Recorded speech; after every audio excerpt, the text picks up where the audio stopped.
Boa tarde a todas e a todos presentes, a todos que nos acompanham pela TV Alep, pelos demais canais das redes sociais, do YouTube.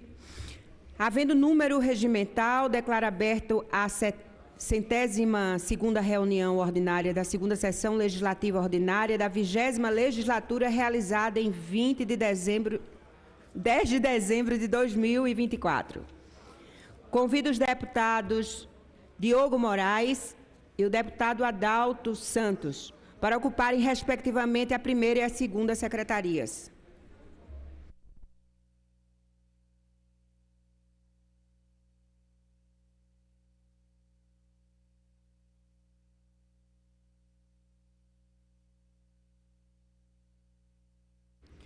Com a palavra, o segundo secretário, deputado Adalto Santos, para proceder à leitura das atas.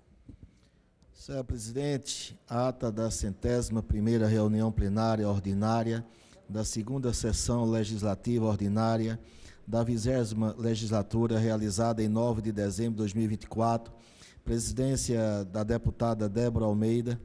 A presidente abre a reunião, designa a deputada Socorro Pimentel e o deputado Gilmar Júnior para a primeira e segunda secretaria, respectivamente.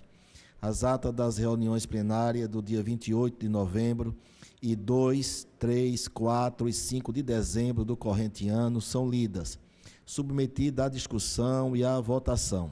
Aprovada, é enviada à publicação. O expediente é lido, enviado à publicação.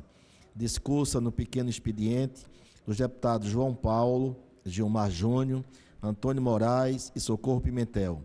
Na ordem do dia são aprovados em primeira discussão os projetos de número 318, 1382, 1651, 1692, 1875, 1893, 1905, 1925, 2156, 2211, 2236, 2265, 2271, 2291, 2303, 2307 e o 2346. São aprovados em discussão única os projetos de lei 2365, as indicações 7762 a 7764, a 7911, a 7953 e o requerimento número 2802, 2811, 2813 e 2827. Discursa na comunicação de liderança os deputados João Paulo Costa e Valdemar Borges. O presidente encerra a presente reunião e convoca a seguinte, em caráter solene, para segunda-feira, dia 9 de dezembro, às 18 horas, a ser realizada no auditório do senador Sérgio Guerra. Ata da 82ª reunião plenária solene da segunda sessão legislativa ordinária da 20ª legislatura, realizada em 9 de dezembro de 2024, presidência do deputado Álvaro Porto. Inicia-se a solenidade de entrega do título honorífico de cidadão pernambucano ao senhor general do Exército Tomás Miguel Miné Ribeiro Paiva, de iniciativa do deputado Álvaro Porto. Compõe-se a mesa dos trabalhos, o presidente abre a reunião, ouve o hino nacional. Discurso do deputado Álvaro Porto e o ministro da Defesa José Múcio Monteiro Filho. São entregue o título honorífico de cidadão pernambucano e uma maquete do Museu Palácio Joaquim Nabuco ao homenageado, que discursa em agradecimento. Ocorre a apresentação conjunta da Orquestra Sinfônica Jovem Criança Cidadã e da acordeonista Beth Austin. Resista a mensagem e presença. Ouve-se o hino do Estado. O presidente encerra a presente reunião, convoca a seguinte, em caráter ordinário, para terça-feira, dia 10 de dezembro, às 14h30, a ser realizado no plenário governador Eduardo Campos. Essas são as atas, senhora presidente. Em discussão as atas, não havendo quem queira discutir, coloque em votação. Permaneçam como se encontram. Atas aprovadas. Passo a palavra ao primeiro secretário, o deputado Diogo Moraes, para a leitura do expediente. Leitura do expediente do dia 10 de dezembro de 2024. Ofício número 66 da deputada Dani Portela e requerimento do deputado Lula Cabral. Seu expediente, senhora presidente. Pequeno expediente. Com a palavra, João Paulo Lima, do PT.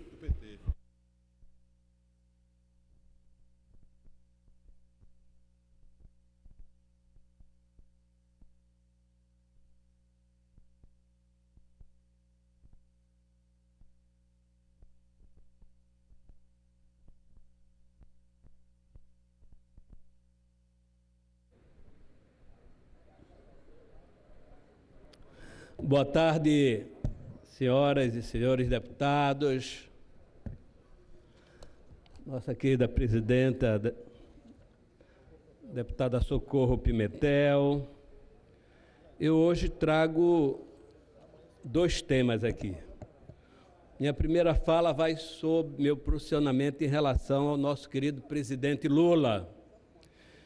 Eu quero aqui registrar minha solidariedade ao presidente Lula, que se encontra sob cuidados médicos. As informações mais recentes indicam um estado de saúde monitorado e temos certeza de sua plena recuperação. Lula é uma fortaleza, um homem de fé que, ao longo de sua vida, enfrentou desafios gigantescos e sempre saiu ainda mais forte. É lamentável que, em um momento como este, pessoas que se dizem cristãs, mas não praticam os valores do amor ao próximo e da compaixão, usem as redes sociais para desejar o pior ao presidente. Isso revela extremismo e falta de humanidade. Temos plena convicção de que Lula logo estará de volta, liderando com determinação o trabalho de reconstruir o Brasil com justiça social, diálogo e inclusão social, sem deixar de lado os que mais precisam, inclusive os que hoje promovem o ódio. Seguimos confiantes na torcida por sua pronta recuperação, certos de que ele continuará servindo ao povo brasileiro com a coragem e a resistência que lhes são características.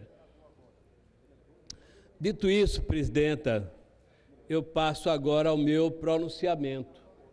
E meu pronunciamento hoje tem como título Criança não é mãe, estrupador não é pai. Começo essa fala reconhecendo que as mulheres são as principais vítimas de uma proposta tão cruel e desumana quanto a chamada PEC do estrupador. Este nome não poderia ser mais apropriado para a proposta de emenda constitucional à PEC 164 de 2012, pois ela busca institucionalizar o sofrimento e o controle sobre os corpos femininos, condenando mulheres a gestões forçadas, mesmo nos casos mais extremos, como gravidez resultante de estupro, risco à vida da gestante ou fetos anicéfalos. Como homem, admito que, por vezes, senti desconforto em abordar esse tema. Acreditei que deveria deixar o protagonismo às vozes femininas, que são as mais diretamente afetadas. No entanto, hoje reconheço que essa não é apenas uma questão apenas das mulheres, também é uma questão de humanidade, dignidade e de direitos humanos. Essa PEC expõe um paradoxo inadmissível, como bem destacou a advogada Mônica Rosenberg, diretora jurídica do Lola Brasil.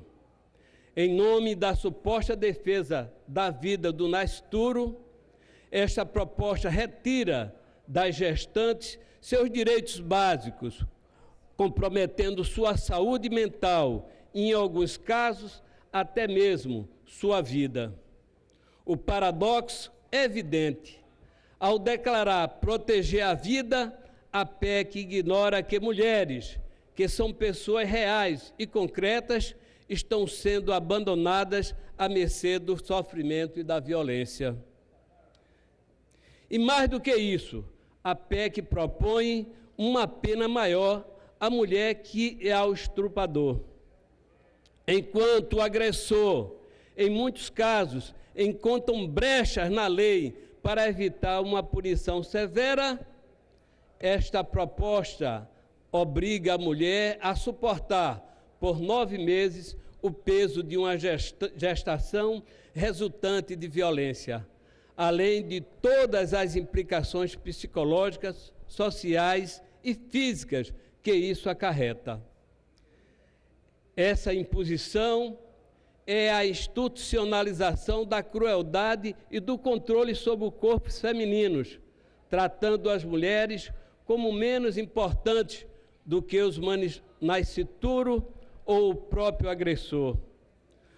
Vamos realmente permitir que o Estado obrigue mulheres grávidas de fetos anéfalos, sem qualquer chance de sobrevivência fora do útero ou vítimas de estupro, a levar adiante essas gestações. Que tipo de sociedade somos se aceitamos impor a essas mulheres o fardo tão desumano? Essa proposta não se sustenta em argumentos racionais, mas sim em imposições de convicções religiosas, moralistas e desconectadas da realidade. É uma tentativa explícita de ignorar o princípio da laicidade do Estado brasileiro, que deve respeitar a pluralidade de crença e opiniões. Reduzir este debate a um ponto de vista demagógico, dogmático e moralista é esquecer das mulheres, suas histórias, suas escolhas e, acima de tudo, seu direito constitucional à dignidade. Ao fazer isso, estamos instrumentalizando convicções religiosas para perpetuar o controle e o preconceito. A proibição ao direito ao aborto legal no Brasil está na contramão do que vem ocorrendo em outros países, como recentemente ocorreu na França.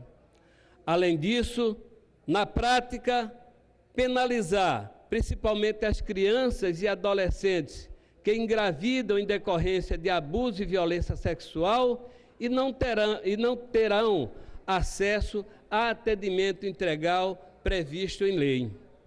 Por isso, várias organizações da sociedade civil endossam a campanha Criança não é mãe, estuprador não é pai, revelando a pior face da maldade da proposta aprovada pela CCLJ.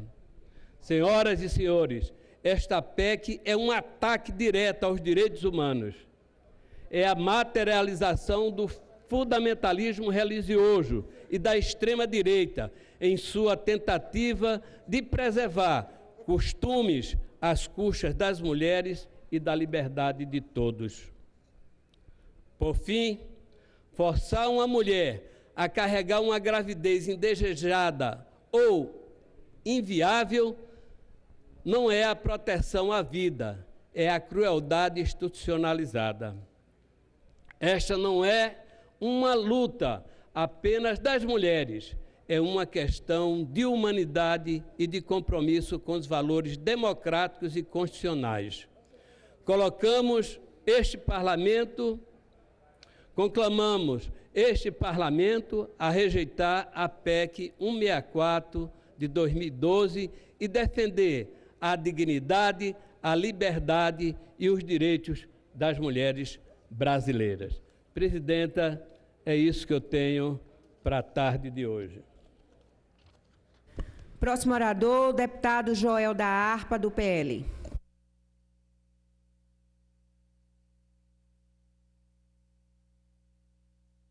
Senhor presidente, ou melhor, senhora presidente, senhores e senhores deputados, boa tarde a todos.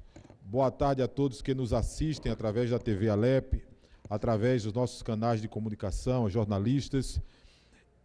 Antes de fazer a fala ao qual eu me inscrevi, deputado Nino Dinoc, para falar hoje, eu gostaria de me contrapor ao discurso que me antecedeu, dizendo que, enquanto cidadão brasileiro, cristão, eu sou contra veementemente ao aborto.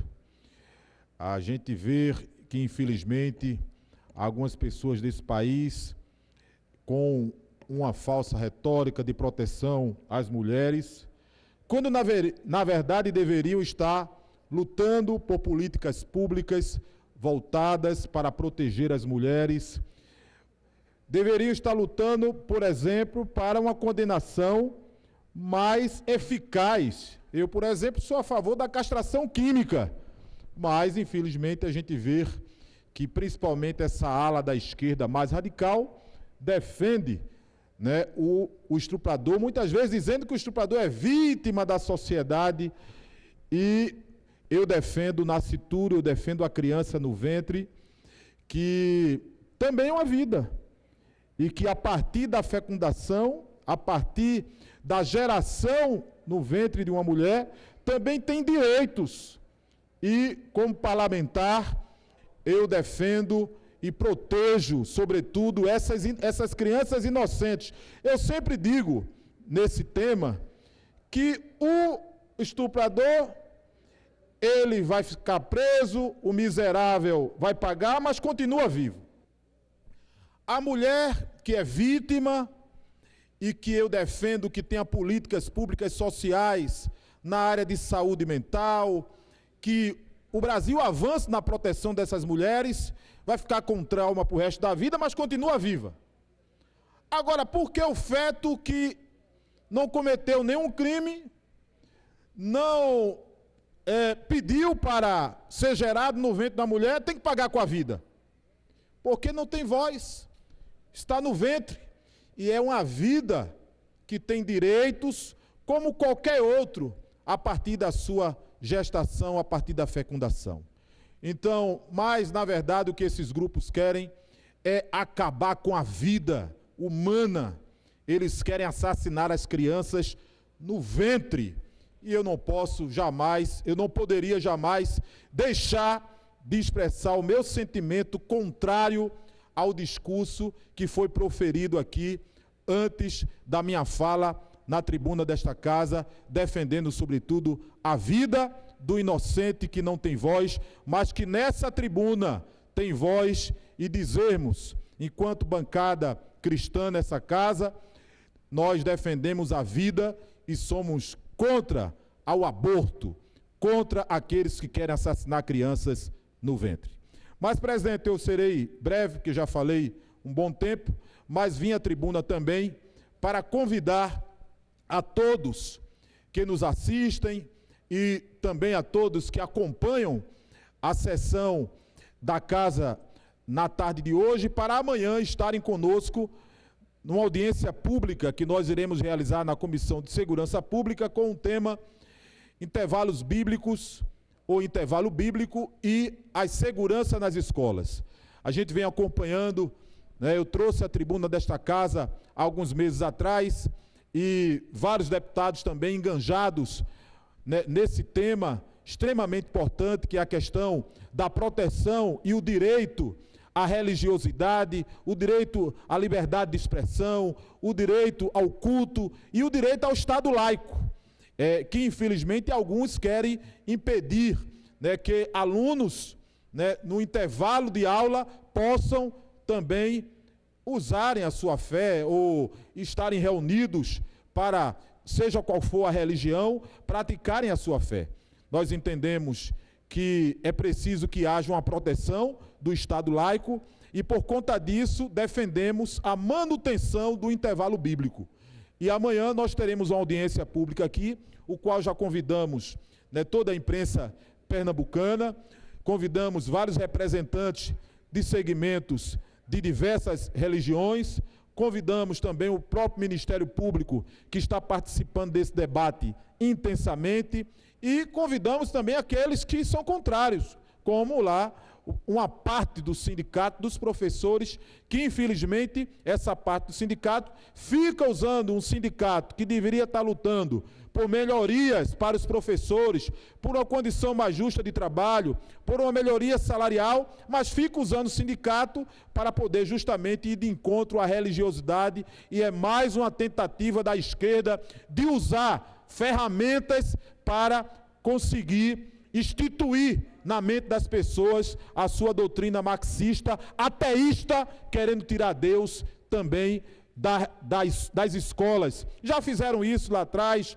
né, quando, na época que eu era criança, e a maioria dos senhores e das senhoras que estão aqui, na escola se orava o Pai Nosso, algumas a Ave Maria, se cantava o hino nacional, e hoje, infelizmente, esses grupos que lá atrás conseguiram, através do poder, né, desde a primeira eleição do presidiário Lula, conseguiram ir tirando isso das escolas, das universidades, catequizaram muitos jovens, fizeram isso ao longo dos anos, né, e muitos de hoje, jornalistas, infelizmente, não tem nem culpa, porque eles foram formados nas escolas, nas universidades, e corromperam a mente desses jovens nas universidades, e muitos deles hoje são contrários à religiosidade do povo, porque eles foram, dentro das universidades, catequizados de uma forma que, infelizmente, não tiveram nem oportunidade de defesa, não tiveram nem oportunidade de se contrapor a essas ideias. O que a gente vê, deputado evangelista Adalto, principalmente nas igrejas evangélicas, são muitos jovens, às vezes, ficarem acuados nas universidades, porque não conseguem sequer defender a sua fé, porque, na verdade, foi instituído dentro das universidades, principalmente das universidades federais, uma política, né, de focar, né, no ateísmo, focar nas ideias contrárias à religiosidade do nosso povo, quando todos nós sabemos que o nosso país é de grande maioria cristão e formado dentro do cristianismo. Quando chegaram aqui nessas terras, os padres jesuítas, né, que tanto ajudaram no crescimento do nosso povo, da nossa gente, e a igreja, do modo geral, que tanto contribui com essa sociedade. Então, amanhã nós teremos essa audiência pública, a partir das 10 horas da manhã, e o que eu espero é que haja a participação popular, a participação também dos deputados dessa casa, e que tenhamos uma audiência e assim saiamos com um protocolo, saiamos, né, dessa audiência, né, com diretrizes para que a gente possa cada vez mais unir esta casa na defesa do Estado laico, na defesa dos nossos jovens. Agradeço, senhor presidente. Convido para fazer uso da palavra o deputado Fabrício Ferraz, de Solidariedade.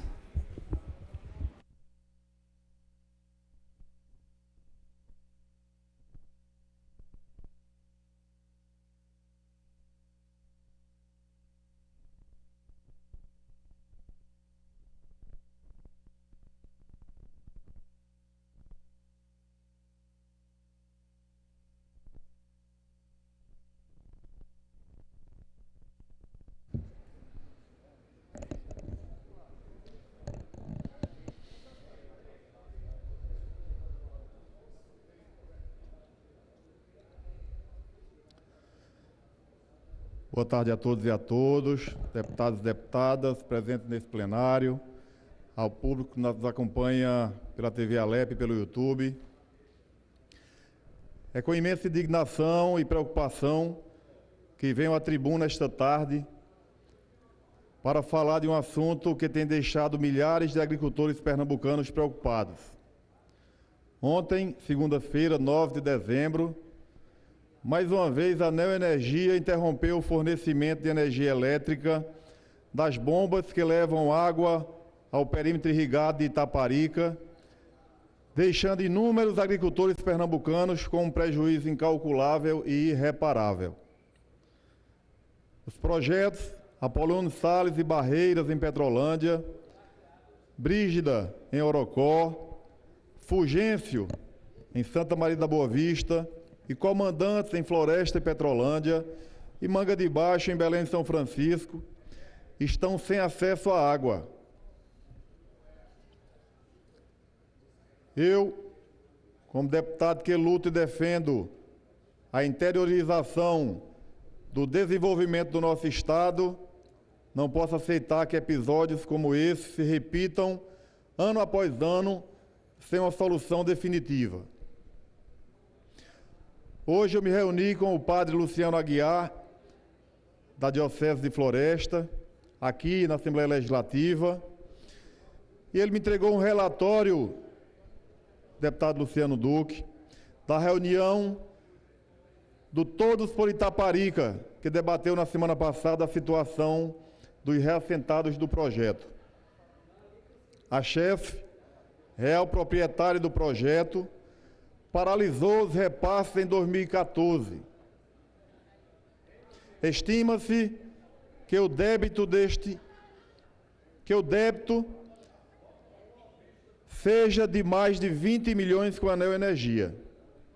É preciso que o governo federal, juntamente ao governo estadual, encontre uma solução o mais rápido possível para essa situação, pois é um prejuízo que extrapola os limites do projeto. Se a água não chega até esses agricultores, a produção de frutas e verduras deixa de chegar às mesas dos pernambucanos. Assim, até o próprio Estado deixa de arrecadar, impactando diretamente os cofres públicos e tudo que deriva dele. Estima-se que o perímetro irrigado de Itaparica contribua para a geração de aproximadamente 20 mil empregos em nosso Estado. Ou seja, são 20 mil pessoas que estão vivendo sem saber como será o dia de amanhã. Para finalizar, reitero mais uma vez o meu pedido para que o governo de Pernambuco e o governo federal possam chegar a um entendimento para que o fornecimento de energia seja retomado e nunca mais seja interrompido dessa forma. Aproveito também a oportunidade para destacar a retomada do programa do leite, que a partir de hoje beneficiará centenas de famílias de Serra Talhada. Fico muito feliz em saber que o governo do Estado, em parceria com a Prefeitura do município, distribuirá 601 litros de leite por mês para famílias que estão em situação de vulnerabilidade. Importante destacar que a entrega do leite é feita de forma gratuita pelo governo, priorizando crianças gestantes e mães que estão em período de amamentação, com a distribuição diária de 1 litro de leite por família. Como defensor da interiorização do desenvolvimento, tenho lutado para que mais projetos, ações e recursos contemplem os municípios e a população do interior do Estado. Parabenizo a governadora Raquel Lira e toda a sua equipe pela dedicação, esforço e comprometimento em trabalhar pelo nosso Estado.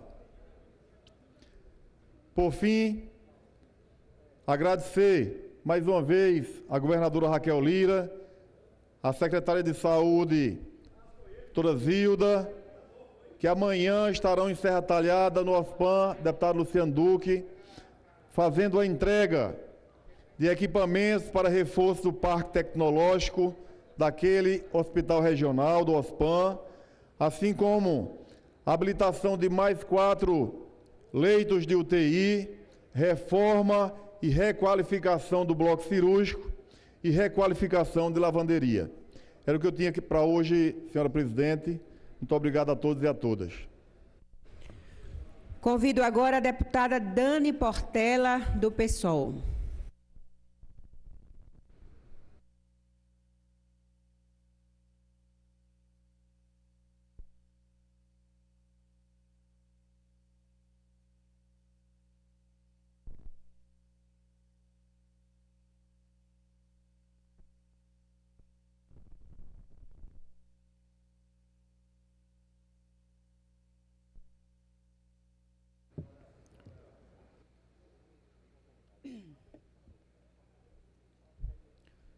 Boa tarde a todas as deputadas e deputados da Assembleia Legislativa de Pernambuco. Boa tarde a todas as pessoas que nos acompanham da imprensa, demais servidores dessa Casa Legislativa, as pessoas que estão aqui na galeria, bem como as pessoas que nos acompanham remotamente. Pernambuco, São Paulo e Ceará. O que esses estados têm em comum? Pernambuco, São Paulo e Ceará, eu repito. Infelizmente, esses três estados foram palco nos últimos dias de episódios de violência policial. Foi trabalhador sendo morto por menos de R$7, o caso que aconteceu aqui em Camaragibe, jovem sendo agredido na frente da sua mãe, idosa sendo agredida, homem jogado de cima de uma ponte. Esses são alguns casos que chamaram a atenção e estarreceram o Brasil, mostrando até onde a violência policial pode nos levar. Eu já tratei esse tema nessa casa, inclusive foi fruto de uma audiência pública do nosso mandato, realizada há cerca de um ano atrás, com o tema: o aumento da violência letal e a segurança pública no estado de Pernambuco. Lembro que no ano passado os dados sobre isso já eram alarmantes. Em 2023, de acordo com a rede de Observatório de Segurança Pública, tivemos 117 pessoas mortas em consequência de ações de policiais no estado de Pernambuco. Esse número representou um aumento de 28,6% em relação ao ano anterior, em 2022. Nós estamos falando de um extrato social de vítimas que tem clã e classe social. Não por acaso, 95% dessas vítimas eram pessoas negras. E assim eu venho mais uma vez a essa tribuna, justamente aqui nessa reta final, no mês de dezembro, falar em defesa da vida de vários jovens, na sua maioria negros, das suas mães e suas famílias, que perderam a vida e que estão sofrendo nessa retinha final. Um dado que merece a nossa atenção é que uma boa parte dessas vítimas são pessoas egressas do sistema prisional. O que nos liga um alerta no sentido de necessidade de fortalecimento de todos os instrumentos e mecanismos de prevenção e combate à tortura. E aí, cumpre lembrar, mais uma vez, que 2 anos após a eleição da governadora Raquel Lira, o mecanismo estadual de combate e prevenção à tortura segue sem nenhum funcionamento. Eu já perdi a conta de quantos apelos, discursos, audiência pública, reuniões nós realizamos cobrando a reativação desse mecanismo. E eu pergunto mais uma vez, governadora, quando esse mecanismo vai voltar? Hoje é o dia 10 de dezembro. É o Dia Internacional dos Direitos Humanos, uma data importante para o nosso país, uma data que a gente devia ter muito a comemorar, mas infelizmente aqui em Pernambuco, vários direitos humanos estão sendo violados.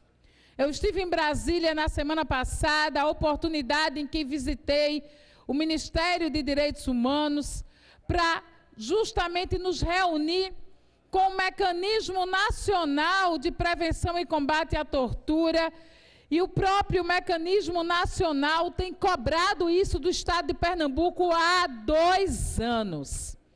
A quem interessa não fiscalizar todo o sistema de privação de liberdade do Estado de Pernambuco. Eu estou falando das unidades prisionais, Eu estou falando das unidades onde pessoas menores de idade cumprem medida socioeducativa. Estou falando onde as pessoas cumprem também medida de segurança em razão de problemas de saúde mental.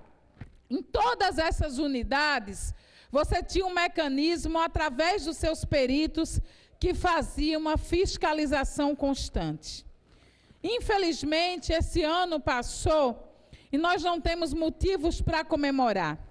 Quem aqui não lembra o que aconteceu também no município de Camaragibe, há pouco mais de um ano, quando a cidade foi palco de uma chacina, que vitimou 6 pessoas da mesma família.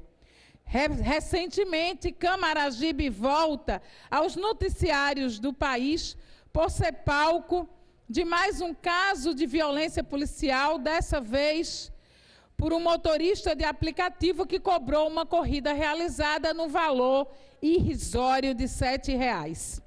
O caso, ele nos alerta a urgência de avançarmos em promessas que já foram feitas pela governadora do estado no campo da segurança pública. Uma dessas promessas que é urgente realizar a cobrança é a implementação das câmaras corporais no fardamento dos policiais militares. É urgente a cobrança da implementação das câmaras corporais, porque isso protege a vida das pessoas, mas também é uma proteção ao próprio policial que faz o seu trabalho de maneira séria e de maneira bem feita. Já fiz esse apelo em diferentes momentos nessa casa, em discurso no plenário, em proposição de emendas às peças orçamentárias, em audiência pública, mas, infelizmente, 2 anos se passaram e poucos avançamos nessa pauta. Hoje, apenas o 17º Batalhão, que está nos municípios de Abreu e Lima e Paulista, utilizam equipamentos. Estudos apontam que a implementação das câmaras corporais reduzem diretamente o uso da força em ocorrência policial e reduz, consequentemente, o número de mortes. O que a governadora do estado está esperando para avançar nessa implementação no nosso estado? E eu queria fazer uma pergunta. Quantos teremos, quando nós vamos ter efetivamente a implementação dessa tecnologia em parte do efetivo? Qual o prazo para a instalação, para que ela seja feita em toda a corporação? No dia que a gente comemora o Dia dos Direitos Humanos, a Declaração Universal dos Direitos Humanos, Pernambuco precisa dar resposta. Precisa dar uma resposta urgente. Implementar as câmaras corporais em toda a corporação das suas polícias e reativar o mecanismo estadual de prevenção e combate à tortura. São os 2 apelos que nós fazemos enquanto presidenta da Comissão de Direitos Humanos dessa Casa Legislativa. Nesse tempinho que me resta, queria dar um informe que ontem nós realizamos no município de Jaqueira, uma excelente audiência pública externa para tratar do aumento da violência nos conflitos territoriais agrários no estado de Pernambuco. Nós mobilizamos vários setores de comunidades rurais, mas também com uma representação específica do governo federal, do governo estadual, das forças policiais, do município, e eu espero que todos os encaminhamentos que saíram daquela audiência possam ser cumpridos. Por fim, gostaria de encerrar fazendo uma consideração. O deputado que falou um pouco antes de mim, o deputado estadual Joel da Harpa, fez algumas considerações que eu acredito serem bastante equivocadas sobre as pautas que são para nós muito importantes, que fala sobre a vida de mulheres, meninas e de todas as pessoas que gestam. Eu trouxe dados sérios sobre segurança pública. E aí eu convido o deputado a debater sobre um tema que, a priori, deveria ser debatido aqui e não falar sobre aquilo que a gente não conhece com profundidade. Vim nessa casa defender um projeto de emenda à Constituição que nós temos chamados de a PEC do estuprador. E esse nome é porque a tentativa de tirar os 4 casos em que o aborto legal é permitido no país, isso vai afetar diretamente a vida de milhares de meninas que são vítimas de violência sexual. A maioria das vítimas, 87% delas, tem até 12 anos. Então, obrigar uma criança a ser mãe, isso é um debate muito sério. Criança não é mãe, estuprador não é pai. E tudo isso sobre o engodo de se estar discutindo sobre o âmbito religioso. Acho que a gente tem muitas camadas a discutir, deputado. Inclusive, hoje nós faremos, daqui a pouco, um grande ato na cidade do Recife, contrária a essa PEC, a PEC do estuprador, porque tem pessoas que defendem esse absurdo, também aproveitando outras pautas urgentes. É sem anistia para golpista, porque a gente precisa dar uma resposta firme em defesa da democracia, do Estado Democrático de Direito, e também pelo fim da escala 6x1. E aí, no lugar de ficar discutindo ideologia, acho que quem é de direita precisa se manifestar. Se é contrário, se é a favor e por quê. Esses debates precisam ser feitos na casa do povo, mas a gente precisa fazê-los com responsabilidade e com profundidade. Obrigada. Eu não posso conceder a parte porque eu estou no pequeno expediente. É questão de ordem. Com a palavra, deputado Joel. Oi. Por uma questão de ordem, como eu fui citado, dizer à deputada que eu já fiz o discurso sobre a questão do aborto. Eu me entristeço porque Vossa Excelência é mãe, com todo respeito a Vossa Excelência, e eu não entendo como Vossa Excelência, eu já disse isso a Vossa Excelência em outras oportunidades, pode defender o assassinato de crianças no ventre de uma mulher. Volto a dizer que a PEC, ela não é a PEC do estuprador, até porque eu defendo, por exemplo, já falei, a castração química dos estupradores, coisa que eu acho que a senhora não defende. Era até bom saber o que é que a senhora acha do estuprador, que a senhora está dizendo que é a PEC do estuprador. Tem tanta raiva realmente do estuprador, deveria estar desejando a morte do estuprador, não da criança no ventre, que nada fez. Ou seja, infelizmente, o que na verdade, volto a dizer, vocês querem é legalizar o aborto no país e, por fim na força, garantir que crianças sejam assassinadas no ventre. Esse é o grande foco da esquerda.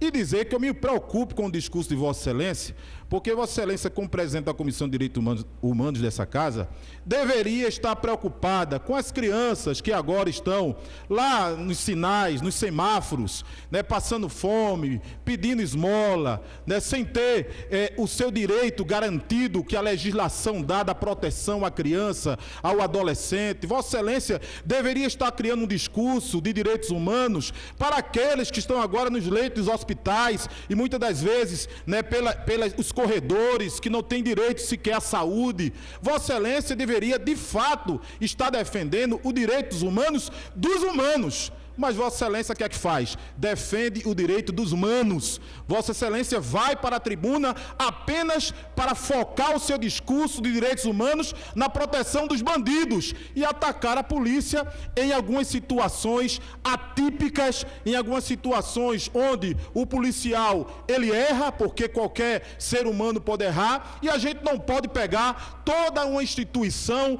todo um trabalho de uma corporação, como por exemplo da Polícia Militar do Estado de Pernambuco, que é uma instituição de quase 200 anos, e pelo erro de um ou dois policial colocar o seu discurso, né, como presidente da Comissão de Direitos Humanos dessa casa, incriminando toda a Polícia Militar. Defenda os direitos humanos deputada, dos humanos, das crianças, das mulheres, dos jovens, daqueles que de fato precisam da proteção desta casa e da presidência da sua comissão. E não fique querendo atacar a fina força, a polícia militar, porque a sociedade pernambucana e brasileira sabe da importância das polícias para a nossa segurança e para o trabalho da paz em nosso estado e em nosso país. Agradeço, senhor presidente. Olha, eu vou retornar porque acabou sendo uma parte que não se ateve à pauta, mas para eu encerrar, eu gostaria de responder algumas coisas. Direitos humanos, eu gostaria de saber do deputado quem não é humano. Sobre castração química, ele traz um debate muito confuso.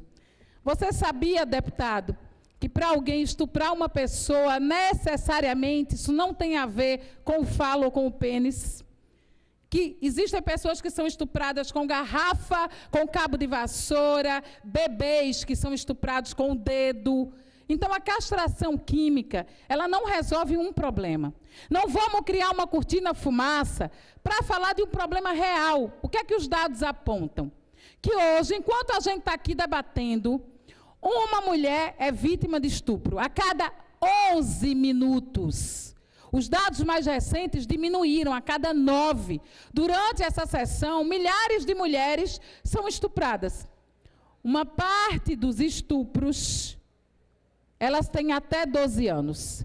Isso representa, infelizmente, os maiores números de violência contra crianças menores no nosso país. E onde é que isso acontece? Não é um tarado à espreita na esquina. Acontecem praticado por pessoas que deveriam protegê-las. A maioria são dentro de casa mesmo, mas pode acontecer em qualquer outro lugar. Mas praticado por pessoas da confiança dessa criança. A gente chama de PEC do estuprador. É que quando a gravidez de uma menina entre 9 e 12 anos, ela acontece, que foi vítima de uma violência horrível, quando ela não foi protegida. A nossa legislação não é de agora. Eu estou falando desde 1940. Ela garante que nesses casos excepcionais, o aborto no país ele é legal. Eu sou mãe e defendo, sabe por quê? Porque eu decidi ser. Mas eu poderia decidir não sê-lo. E o que a gente quer é falar sobre a liberdade. Nunca o debate de Vossa Excelência foi sobre a vida. Foi sempre sobre o controle do corpo das mulheres, das meninas e das pessoas que gestam. Existem outros casos de aborto legal no nosso país. Má formação e anencefalia que gerem risco à criança ou àquela mãe. Estupro. Então, tem os casos previstos em lei há décadas. E a gente não pode retroceder nesses. Vários países avançaram para debater direitos sexuais e reprodutivos das mulheres, justiça reprodutiva das mulheres. Agora, é claro que um Congresso Nacional misógino e machista, ele propõe uma PEC, e é sim, a PEC do estuprador. E a gente precisa dizer que quem é favorável a isso não está preocupado com a vida. Obrigada. Ordem do dia. Primeira discussão do projeto de lei ordinário número 2.378 de 2024, autor Poder Judiciário, regime de urgência. Depende dos pareceres das primeiras, segundas e terceiras comissões. Conceda a palavra ao deputado Antônio Moraes para indicar o relator ou avocar a relatoria no âmbito da Comissão de Justiça. Eu vou avocar a relatoria, senhora presidente. E o projeto autoriza o Tribunal de Justiça de Pernambuco a alienar imóvel público inservível localizado no município de Jaboatão dos Guararapes. O projeto ele é constitucional e o parecer do relator é pela aprovação. Como vota a deputada Débora Almeida? Como vota o deputado João Paulo Lima? Acompanho o relator, presidenta. Como vota o deputado Diogo Moraes? O deputado Heriberto Filho. Como voto, o deputado Fabrício Ferraz. Como voto, o deputado Caio Maniçoba.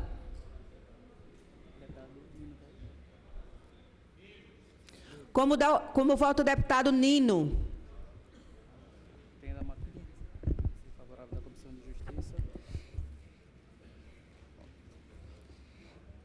Tendo a matéria recebendo o parecer favorável da Comissão de Justiça, o concedo a palavra à deputada Débora Almeida para indicar relator ou avocar a relatoria no âmbito da Comissão de Finanças.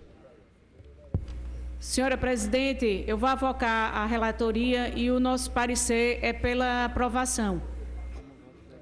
Como voto, o deputado Diogo Moraes. Como voto, o deputado Heriberto Filho. O deputado Henrique Queiroz Filho. Como voto, o deputado Isaías Regis. O deputado João Paulo Costa. O deputado Caio Maniçoba. Tendo a matéria recebida o parecer da Comissão de Finanças, passo para a Comissão de Administração Pública. Tendo a matéria recebido o parecer favorável da Comissão de Finanças, passo a palavra ao deputado Heriberto Filho, da Comissão de Administração. Deputado indica o relator ou avoca a relatoria. Obrigado, presidente. Eu avoco a relatoria. Projeto de lei ordinário de número 2378/2024, de autoria do Tribunal de Justiça de Pernambuco. O parecer no mérito pela aprovação, presidente. Como voto, o deputado William Brígido. Como voto, o deputado Jarbas Filho. Como voto, o deputado Luciano Duque. Aprovado no âmbito do colegiado. Coloco em discussão a matéria em plenário. Não havendo quem queira discutir, coloco em votação. Aqueles que forem favoráveis permaneçam como se encontram. Projeto aprovado. Primeira discussão do projeto de lei ordinária número 2381/2024, autora Defensoria Pública do Estado de Pernambuco, regime de urgência, pareceres favoráveis das primeiras, segunda e terceira comissões. Coloco em discussão a matéria. Não havendo quem queira discutir, coloco em votação. Aqueles que forem favoráveis permaneçam como se encontram. Projeto aprovado. Primeira discussão do projeto de lei ordinária número 2425/2024, autor Poder Executivo. Regime de urgência, pareceres favoráveis das primeiras, segunda, terceira comissões. Coloco em discussão a matéria. Não havendo quem queira discutir, coloco em votação. Aqueles que forem favoráveis permaneçam como se encontram. Projeto aprovado. Projeto 2426, retirado de pauta. O projeto de lei ordinária número 2426 de 2024 foi retirado de pauta. Primeira discussão do projeto de lei ordinária número 2428 de 2024, autor Poder Executivo, regime de urgência, pareceres favoráveis das primeira, segunda e terceira comissões. Coloque em discussão a matéria. Não havendo quem queira discutir, coloque em votação. Aqueles que forem favoráveis permaneçam como se encontram. Projeto aprovado. Primeira discussão do projeto de lei ordinária número 2453 de 2024, autor Poder Executivo. Regime de urgência, pareceres favoráveis das primeiras, segunda, terceira e 15ª comissões. Coloque em discussão a matéria. Não havendo quem queira discutir, coloque em votação. Aqueles que forem favoráveis, permaneçam como se encontram. Projeto aprovado. Primeira discussão do projeto de lei ordinária número 2454/2024, autor Poder Executivo.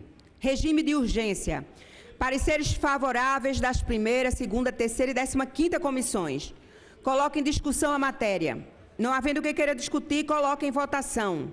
Aqueles que forem favoráveis, permaneçam como se encontram. Projeto aprovado.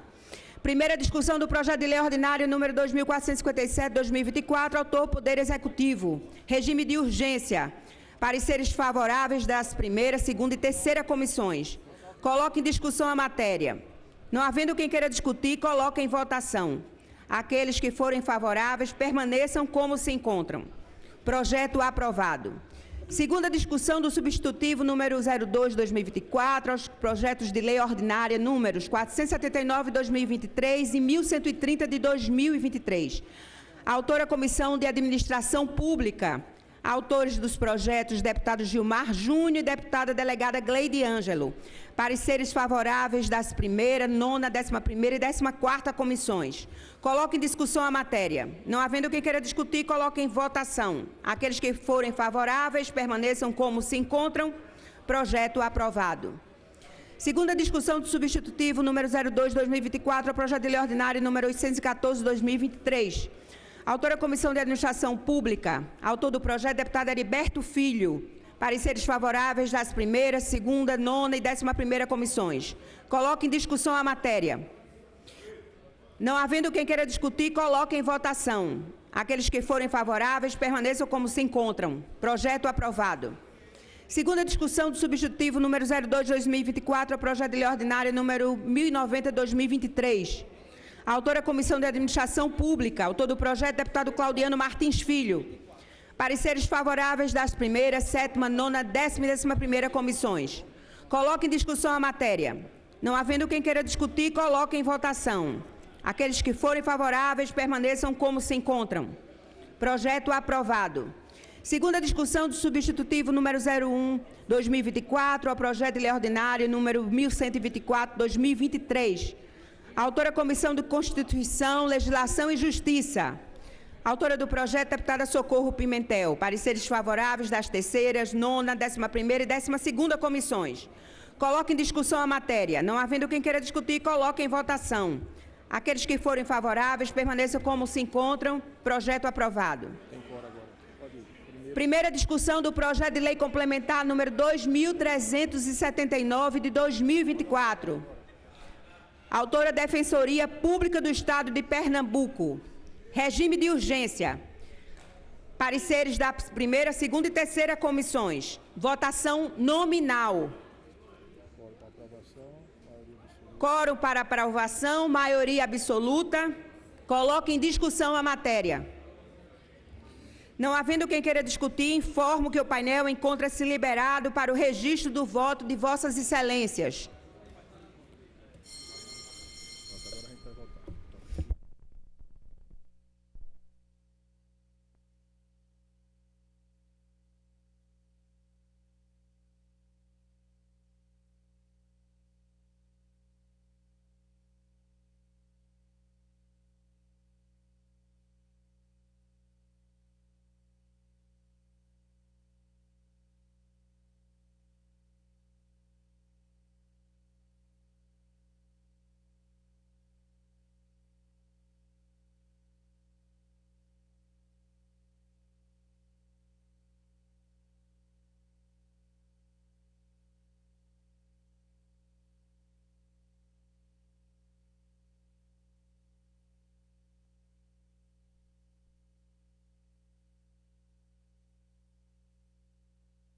Deputado Isaías Regis.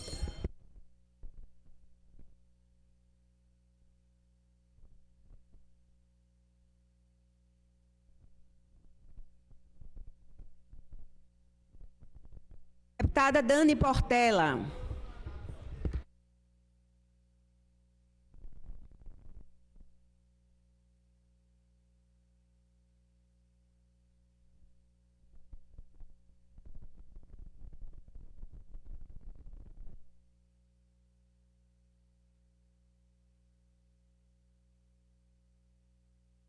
Projeto aprovado em primeira discussão, com 25 votos favoráveis.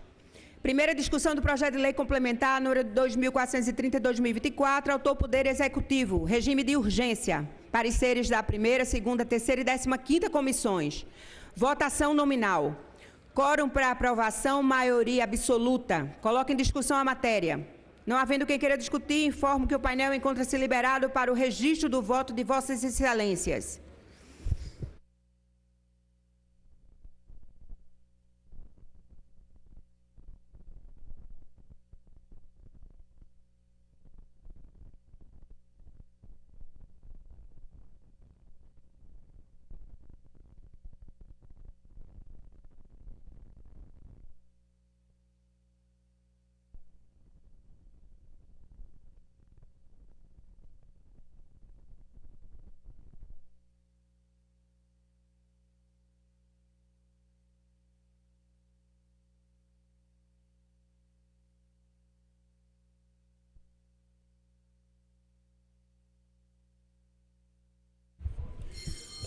Projeto aprovado em primeira discussão com 25 votos favoráveis.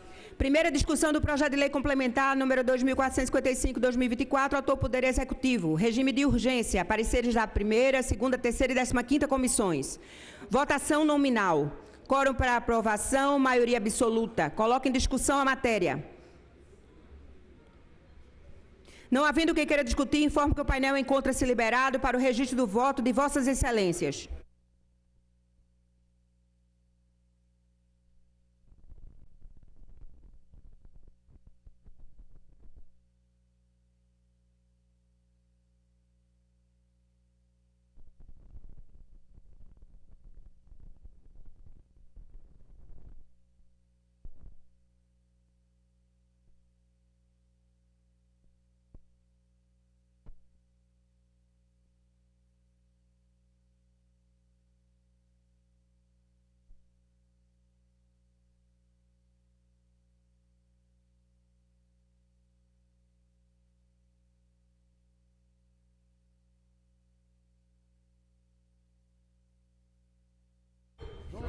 Deputado Joel da Harpa.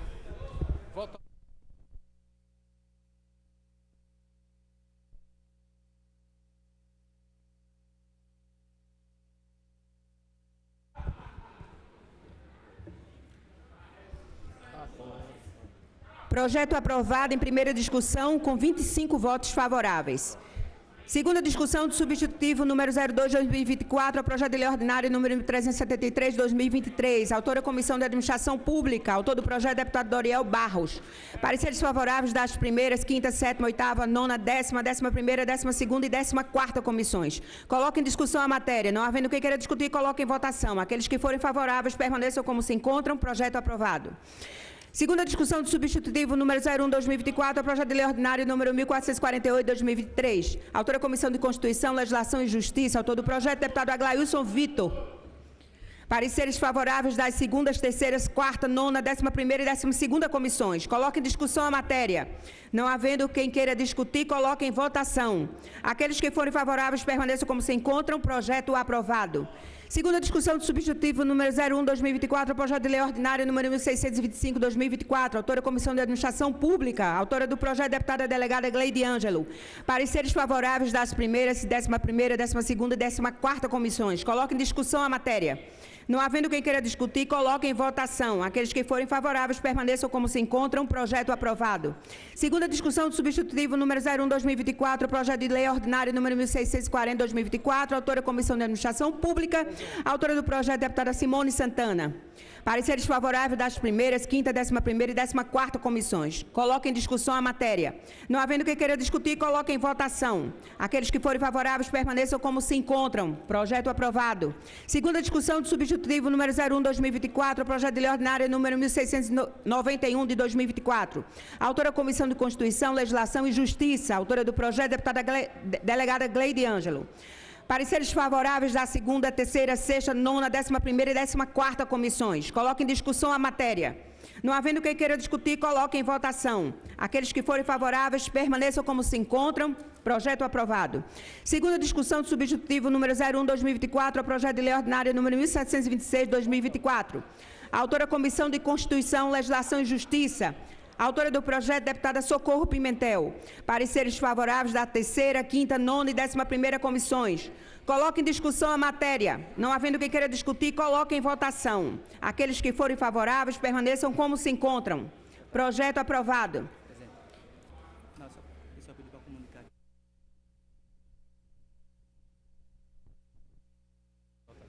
Segunda discussão do projeto de lei ordinário número 1741/2024. Autora, deputada Socorro Pimentel. Pareceres favoráveis das primeiras, terceiras, nona, 11ª e 14ª comissões. Coloque em discussão a matéria. Não havendo quem queira discutir, coloque em votação. Aqueles que forem favoráveis permaneçam como se encontram. Projeto aprovado. Segunda discussão do substitutivo número 01/2024, ao projeto de lei ordinário número 1752/2024. Autora Comissão de Constituição, Legislação e Justiça. Autor do projeto, deputado Francis Hacker. Pareceres favoráveis da terceira, nona, 11ª e 14ª comissões. Coloque em discussão a matéria. Não havendo quem queira discutir, coloque em votação. Aqueles que forem favoráveis, permaneçam como se encontram. Projeto aprovado. Segunda discussão do projeto de lei ordinária número 1848/2024, autora a deputada Simone Santana. Pareceres favoráveis das primeiras, terceira, quarta, quinta, 11ª e 14ª comissões. Coloque em discussão a matéria. Não havendo quem queira discutir, coloque em votação. Aqueles que forem favoráveis, permaneçam como se encontram. Projeto aprovado. Segunda discussão do substitutivo número 01/2024, ao projeto de lei ordinário número 1857/2024, autora Comissão de Constituição, Legislação e Justiça. Autor do projeto, deputado Edson Vieira. Pareceres favoráveis das terceira, quinta, nona, 10ª e 11ª comissões. Coloque em discussão a matéria. Não havendo quem queira discutir, coloque em votação. Aqueles que forem favoráveis, permaneçam como se encontram. Projeto aprovado. Projeto de lei ordinário número 1991/2024, autora deputada delegada Gleide Ângelo. Pareceres favoráveis da primeira, segunda, terceira, nona, 11ª e 14ª comissões. Coloque em discussão a matéria. Não havendo quem queira discutir, coloque em votação. Aqueles que forem favoráveis, permaneçam como se encontram. Projeto aprovado. Segunda discussão do projeto de lei ordinária número 1992/2024, autora a deputada delegada Gleide Ângelo. Pareceres favoráveis das primeira, segunda, terceira, nona, 11ª e 14ª comissões. Coloque em discussão a matéria. Não havendo quem queira discutir, coloque em votação. Aqueles que forem favoráveis, permaneçam como se encontram. Projeto aprovado. Segunda discussão do projeto de lei ordinária número 2019/2024, autor deputado Gilmar Júnior. Pareceres favoráveis das primeiras, terceira, nona, 11ª e 14ª comissões. Coloque em discussão a matéria. Não havendo quem queira discutir, coloque em votação. Aqueles que forem favoráveis, permaneçam como se encontram. Projeto aprovado. Segunda discussão.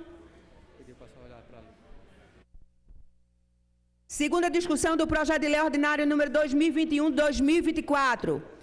Autora, deputada Socorro Pimentel. Pareceres favoráveis das primeiras, terceira, quinta, nona e 11ª comissões. Coloque em discussão a matéria. Não havendo quem queira discutir, coloque em votação. Aqueles que forem favoráveis, permaneçam como se encontram. Projeto aprovado. Segunda discussão do projeto de lei ordinário número 2033/2024. Autor, deputado Claudiano Martins Filho. Pareceres favoráveis das primeiras, terceira, nona e 11ª comissões. Coloque em discussão a matéria. Não havendo quem queira discutir, coloque em votação. Aqueles que forem favoráveis, permaneçam como se encontram. Projeto aprovado. Segunda discussão do substitutivo número 01/2024, ao projeto de lei ordinário número 2150/2024, autora Comissão de Constituição, Legislação e Justiça, autor do projeto, deputado Gilmar Júnior. Pareceres favoráveis da segunda e terceira comissões. Coloque em discussão a matéria. Não havendo quem queira discutir, coloque em votação. Aqueles que forem favoráveis, permaneçam como se encontram. Projeto aprovado. Discussão única das indicações, número 7.954 a 7.985, autoria de diversos parlamentares. E lembra a todos que as discussões de requerimentos e indicações, pelo seu volume, são feitas em bloco. Quem quiser discutir alguma proposição individualmente, basta informar o número que a gente a destaca das demais. Coloco, portanto, em discussão a matéria. Não havendo quem queira discutir, coloque em votação. Aqueles que forem favoráveis, permaneçam como se encontram. Proposições aprovadas. Lembro a todos que no dia de amanhã essas matérias... Lembro a todos que no dia de amanhã essas matérias serão votadas em segunda discussão. Votação nominal. Votação nominal. Retorno ao pequeno expediente com a palavra o deputado Caio Manissoba, do PP.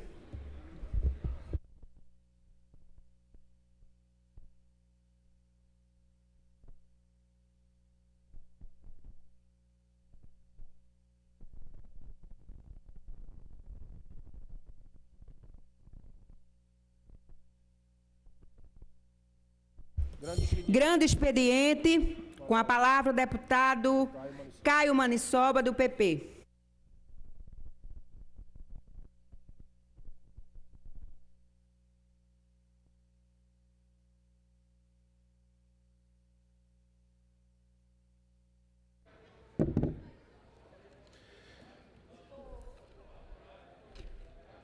Senhora presidente, senhores deputados, senhoras deputadas, todos que nos assistem, venho mais uma vez ocupar essa tribuna senhora presidente, para falar de um assunto que por diversas vezes ao longo do nosso mandato nós tivemos que vir aqui trazer a nossa preocupação, a nossa indignação, que são os cortes de energia nos perímetros irrigados no sertão de Pernambuco e no sertão da Bahia.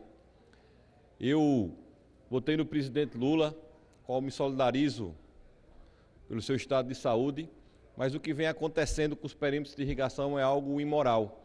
Eu não sei se isso é fruto de uma desorganização ou de cuidado para aqueles que mais precisam.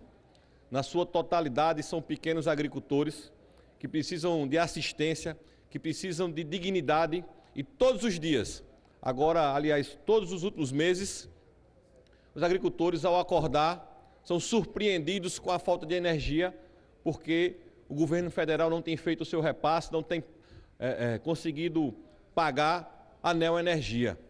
Já não basta as dificuldades que os agricultores têm com os altos valores praticados com os defensivos agrícolas, com o manejo, com o combustível para se usar as máquinas no seu dia a dia, e agora vem novamente essa surpresa da falta de energia. A gente vem convivendo com essa dificuldade há muito tempo, mas é algo que chega a beirar algo que não se pensa, não pode se pensar, porque quando a gente imagina que um presidente, que é uma liderança popular, que sabe da dificuldade desse povo e deixar que isso aconteça, chega a ser irreparável.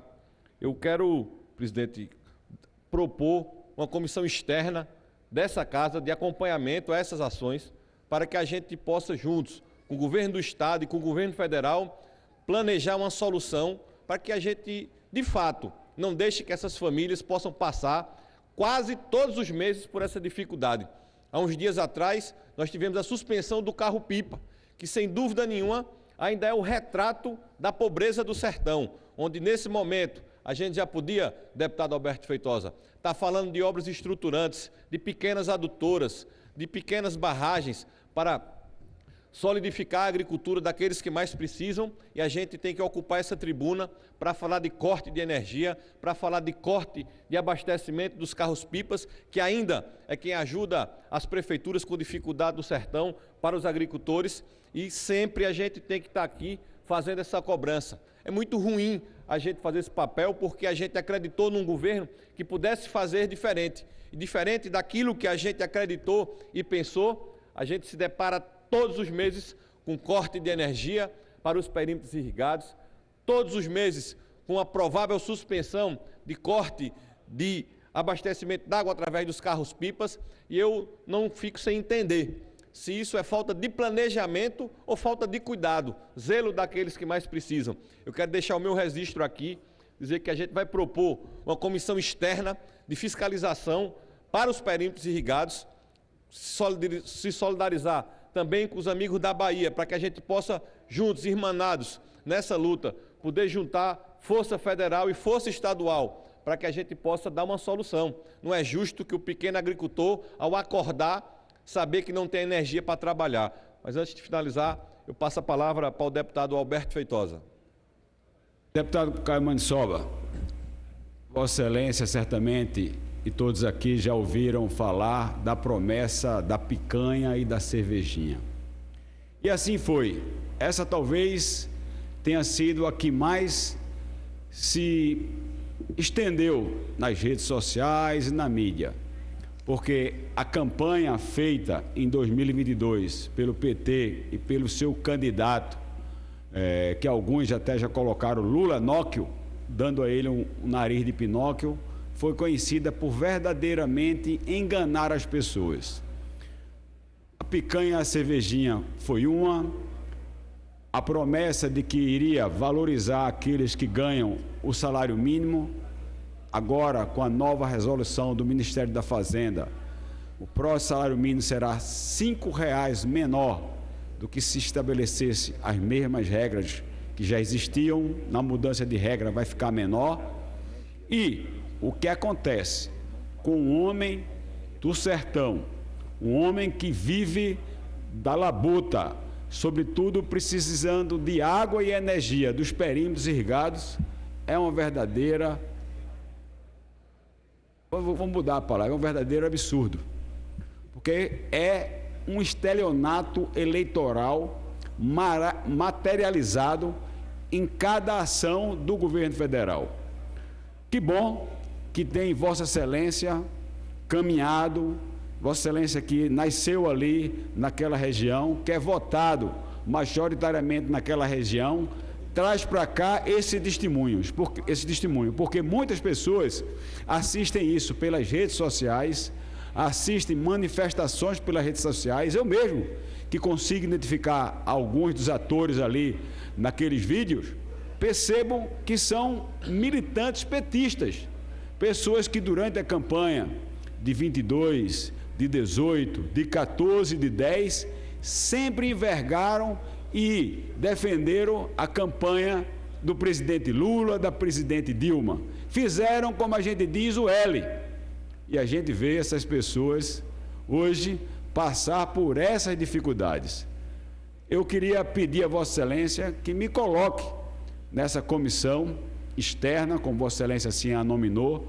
Faço questão, quem sabe até em uma dessas reuniões a gente possa levar o presidente Bolsonaro, porque quando ele esteve aqui, acho que em setembro próximo passado, nós iríamos levar ele exatamente em Santa Maria da Boa Vista. Iríamos pousar lá em Petrolina, iríamos fazer um ato lá em Petrolina e depois nós íamos almoçar em Santa Maria da Boa Vista, porque já havia um pedido lá de Alessandro Medrado para que Bolsonaro pudesse, de fato, presenciar o que ocorreu com o governo dele, quando ele não só fez a transposição, quando ele manteve na Codevasco, ao comando do governo dele, todo aquele perímetro irrigado. Não faltou um dia de água, deputada Socorro Pimentel, um dia de água em 2019, 2020, 2021 e até o fim de 2022, mesmo o presidente Bolsonaro tendo sido anunciado que ele não foi o vencedor nas eleições. Mesmo assim, não faltou um dia de água. Mas, paz, meus senhores, não precisou 120 dias do governo Lula para a gente ver manifestações de agrovilenses, manifestações de caminhoneiros, manifestações de comerciantes pedindo exatamente o apoio do governo federal, o recurso do governo federal para manter as bombas ligadas. Esse é o retrato do governo da mentira. Esse é o governo da picanha e da cervejinha. Esse é o governo de quem tira todo dia dinheiro do pobre e do trabalhador. Mas eu termino dizendo, deputado, essa culpa eu não carrego. Quem fez o L, que carrega esse defunto nas costas. Agradeço, deputado Alberto Feitosa, sua parte, dizer que será um prazer que você também possa participar dessa comissão externa junto com a gente, para que a gente possa fazer esse debate. Eu lhe digo do mais profundo do coração, me dói trazer esse tipo de debate para essa casa, porque eu acho que isso era para ter ficado no passado. Essas dificuldades que os agricultores passam, a dificuldade do dia a dia de escoamento, dos altos preços dos insumos agrícolas, aí agora a falta de energia para terminar de completar as dificuldades já vividas por cada agricultor dos perímetros irrigados que tão bem Vossa Excelência conhece.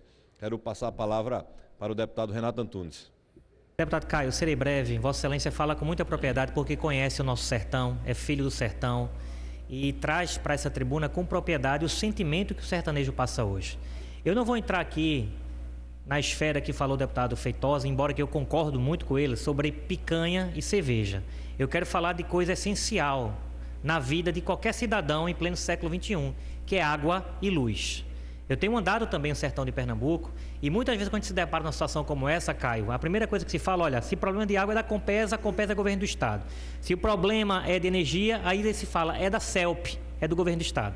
O que de fato acontece hoje é que existe uma empresa chamada Neoenergia, que é do setor privado, existe uma concessão pública de 35 anos que está para vencer, inclusive, que é uma empresa privada que concede serviço. O que Vossa Excelência traz essa tribuna hoje, com muita propriedade, é uma cobrança ao governo federal que não faça faltar o básico.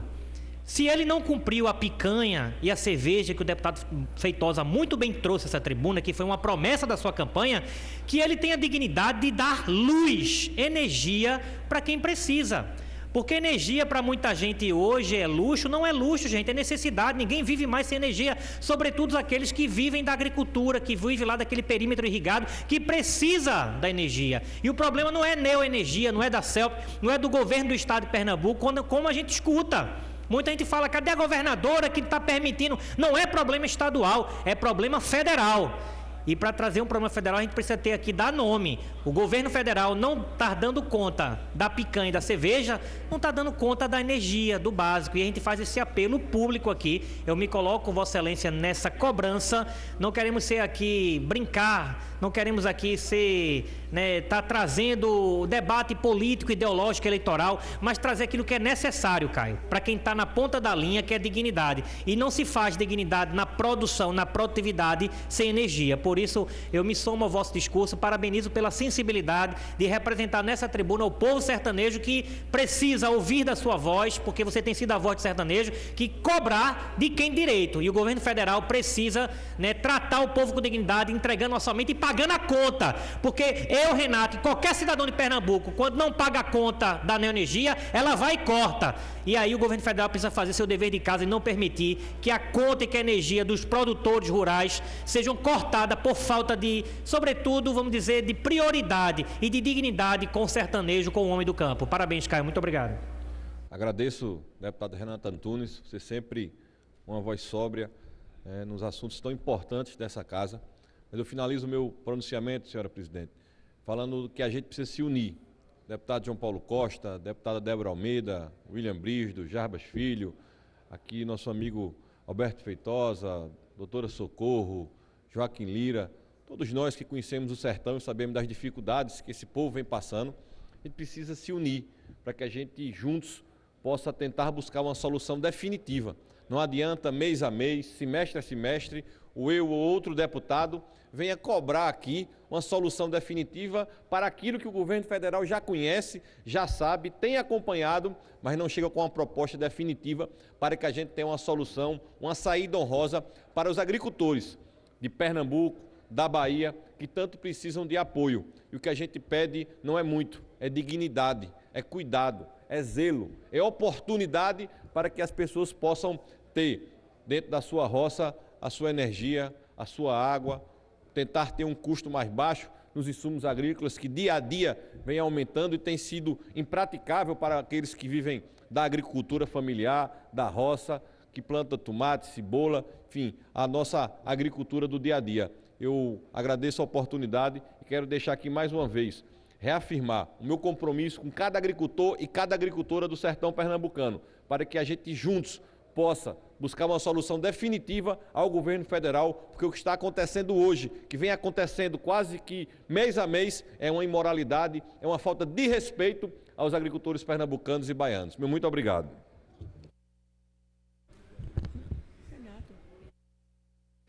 Com a palavra o deputado Renato Antunes, do PL. Senhora presidente, eu subo essa tribuna hoje, bem rapidamente, para tratar de dois projetos de lei. Um que votamos hoje, que é de interesse da família militar, do Corpo de Bombeiro Militar e da Polícia Militar de Pernambuco. E aqui temos o deputado Alberto Feitosa, que também representa os militares nesta casa. E esse projeto 2455 que nós votamos hoje, nós queríamos aqui, de certa forma, parabenizar o governo do estado de Pernambuco, mas não apenas parabenizar, fazer uma reflexão sobre a importância dessa matéria. É uma matéria que faz um ajuste no valor, no auxílio uniforme, de 17%. Nós entendemos que ainda é um aumento muito tímido, a verdade é essa. E eu quero deixar aqui, aplaudir, mas fazer uma reflexão, porque nós podemos avançar. R$ 750 é o valor que cada militar recebe hoje para manter o seu uniforme no padrão. Eu já fui militar durante 8 anos e a gente preza muito pela disciplina consciente e pela autoimagem. O militar tem que ser apresentado num padrão, o coturno tem que estar brilhando, a calça tem que estar bem passada, o cinto brilhando, mas eu me pergunto, será que nós podemos com R$ 750 comprar o uniforme relativo a todo um período de 1 ano, de 12 meses? E a gente sabe que esse valor é pago de forma anual para o militar, que ele tem que se apresentar, tem que comprar todos os seus uniformes, e era um valor que já estava congelado há muito tempo, deputada Socorro Pimentel. E o governo do estado de Pernambuco teve sensibilidade, depois de ouvir os militares, e aumentou para R$ 900. E eu posso dizer que é um avanço, mas é um avanço ainda muito tímido, que a gente precisa tratar a família militar com dignidade. Sobretudo porque eles não estão na rua, gente, simplesmente para fazer favor. Eles estão para cumprir com as suas obrigações, com as suas atribuições, mas que para isso precisam também do suporte e da retaguarda do governo do estado. Então, nesse sentido, R$ 900 é um valor que ainda está muito aquém daquilo que os militares, sobretudo Polícia Militar e Corpo de Bombeiro Militar, precisa para se manter no alto padrão que a gente exige e pede e cobra dos nossos policiais militares. Mas, de todo jeito, eu falei que é um motivo de gratidão, porque o governo reconhece talvez uma dívida histórica, porque faz tempo, a inflação aumenta, a picanha aumenta, a cerveja aumenta, a conta de energia aumenta, o uniforme de militar também aumenta. E aí fazia tempo que não havia esse ajuste, o governo faz esse incremento aí de R$ 150, que vai ser de paritário, né, para todos aqueles que estão na ativa, tanto Corpo Bombeiro Militar e Polícia Militar, mas ainda queremos destacar, de forma muito firme, ainda não é suficiente. Eu faço um apelo para que seja o primeiro incremento de outros sucessivos de forma anual, de maneira que o militar não tenha o pesar no bolso, ter que, além de se preocupar com a bandidagem, de manter a ordem, manter a lei, está preocupado com o seu uniforme, que é uma obrigação do Estado, dar condição para que o militar possa estar em condições de representá-lo. Senhora Presidente, rapidamente, mais um assunto que eu trago a essa tribuna, não posso deixar de falar, e mais uma vez quero parabenizar o governo do Estado de Pernambuco, projeto 2456, 2456, vamos votar ele amanhã. Não entrou na ordem do dia hoje, porque a Comissão de Educação ainda não apreciou, mas trata-se de um programa do governo do Estado de Pernambuco, e eu queria parabenizar a governadora Raquel Lira pela sensibilidade, e eu acho que isso é muito peculiar da mulher, Socorro. Eu vejo isso na minha casa, eu sou um pai muito presente, tento estar presente, levar meus filhos na escola, mas é impressionante que a mãe é aquela que coloca o menino, que coloca a roupinha, sabe, que coloca o perfume, se pergunta se penteou o cabelo, se está preocupado com o sapato. E eu vejo isso na governadora Raquel Lira, porque esse programa de dar o tênis para a criança, para muitos seja uma besteira ou uma atitude populista, mas não é. Não é porque eu visito escola, e o Caravana por Mais Educação, Socorro, me depara em escola, infelizmente, deputada, onde tem crianças que não vai para a escola porque tem vergonha, porque não tem uma calça, porque não tem um sapato, só tem a sandália. E, infelizmente, essa é uma realidade da nossa rede pública. Não estou falando que isso é geral, não, mas acontece. E um programa como esse, além de você fornecer o tênis, você dá dignidade para aquela criança, para o jovem, para o adolescente, dá dignidade para aquela família. E combater a evasão escolar, ela vai também nos detalhes. E esse é um detalhe que a governadora Raquel Lira, e aqui eu quero louvar a sensibilidade e a atitude dela, de lançar um programa desse, que para muitos é populista, mas não é populista para quem precisa na ponta da linha. Na ponta da linha é R$100, é 150 que vai ser economizado para comprar um gás, para comprar um material escolar de qualidade. E eu queria parabenizar o governo do Estado de Pernambuco por mandar esse projeto em caráter de urgência e, sobretudo, esta casa, por entender que mesmo sendo em caráter de urgência, porque todo projeto que é em caráter de urgência dá aquela ideia, né? Olha, manda lá de qualquer jeito para ser aprovado. Não, é porque exige pressa. Por que exige pressa, deputada Débora Almeida? É porque o ano letivo está às portas. Já estamos aqui em dezembro, janeiro já tem a preparação do ano letivo. Isso tem que ser aprovado, que vai ser crédito na mão da criança. E aí o projeto fala que vai ser doado o próprio tênis ou cartão corporativo. E eu sou adepto da ideia do cartão corporativo. Por quê? Porque dá a possibilidade da criança comprar o tênis lá na loja da sua cidade. Isso favorece o comércio local. Inclusive, eu já lanço a ideia, e vou voltar essa tribuna para falar sobre isso, sobre os kits escolares. Kit escolar, em vez de fazer contratação de licitação, mega licitação, onde empresas do Sul vêm para cá e desaguam materiais, vamos dar o cartão corporativo para que a criança possa comprar lá, sabe, na loja, né, na livraria da sua cidade. Você favorece o comércio local. A criança economizou na tesoura esse ano, ele deixa de comprar tesoura e compra um caderno a mais. São pequenas ideias como essa que você trabalha a educação, trabalha a dignidade humana e trabalha a economia local. Então, nesse aspecto, queria parabenizar o governo do Estado de Pernambuco, a Secretaria de Educação, o secretário Alexandre Schneider, por essa ideia inteligente, mas, sobretudo, uma ideia digna, que traz humanidade. Dar tênis para a criança, sapato para que a criança possa estudar, não é luxo, é necessidade na ponta da linha, sobretudo para aqueles que precisam. E é por isso que eu queria destacar a importância desse projeto que vai ser votado amanhã, já destacando a minha ausência, que eu estou indo a Brasília hoje e só retorno na próxima sexta-feira, mas não poderia deixar aqui o meu agradecimento à sensibilidade da governadora, da mãe Raquel Lira, por entender que tênis não é item de luxo, é necessidade, compõe o fardamento escolar e é importante para que as nossas crianças tenham dignidade para frequentar as salas de aulas. Que Deus nos abençoe, abençoe a nossa educação, abençoe o Estado de Pernambuco. Comunicação de liderança. Convido o deputado João Paulo Costa, do PCdoB.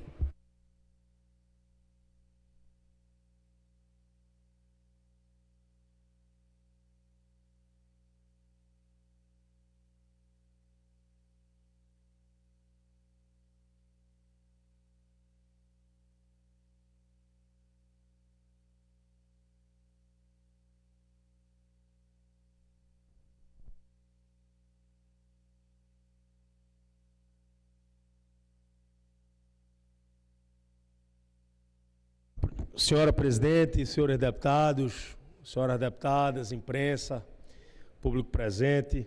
Senhora presidente, eu serei muito breve. Eu venho fazer um registro aqui da importância da aprovação de um projeto de lei que nós apresentamos, que está tramitando nesta casa. Eu tenho trabalhado muito para que a gente possa aprovar, que é a Lei de Responsabilidade da Segurança Pública. O projeto de lei de responsabilidade da segurança pública, que é um projeto que vai fazer com que esse parlamento participe da gestão do governo do Estado em relação ao combate ao crime organizado, à violência, ao tráfico de drogas.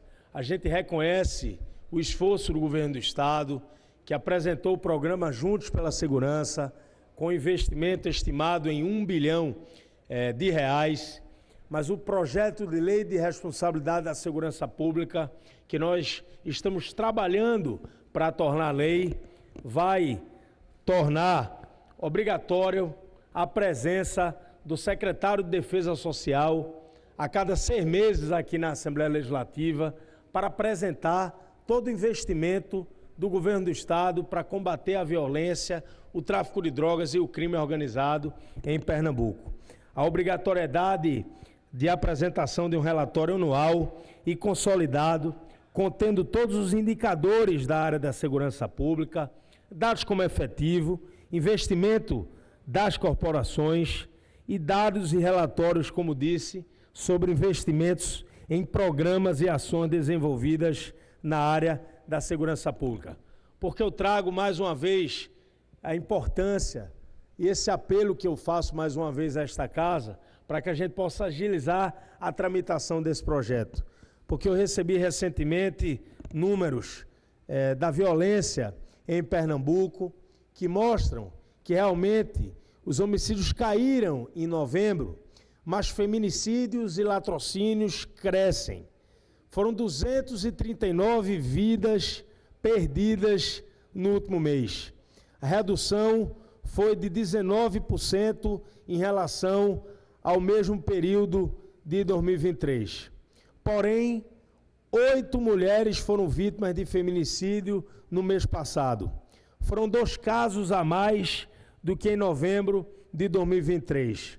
E já em relação aos latrocínios, o número subiu de 5 para 7. Infelizmente, senhora presidente, já são 3.150 mortes violentas intencionais somadas entre janeiro e novembro deste ano. Então eu faço aqui um apelo para que a gente possa agilizar a tramitação desse PL, que vai garantir que esse parlamento participe da gestão do governo em relação à política pública de segurança, que é o Juntos pela Segurança apresentado pelo governo do Estado, para a gente fazer, de fato, com que essa política pública de segurança possa funcionar no nosso Estado e a gente possa ter um Pernambuco menos violento, mais seguro e sem tráfico de drogas e crime organizado. Então era esse registro, senhora presidente, que eu queria fazer na tarde de hoje. Encerro a presente reunião e convoco a próxima em caráter ordinário para amanhã às 14h30, a ser realizado neste plenário. Tenham todos uma boa tarde.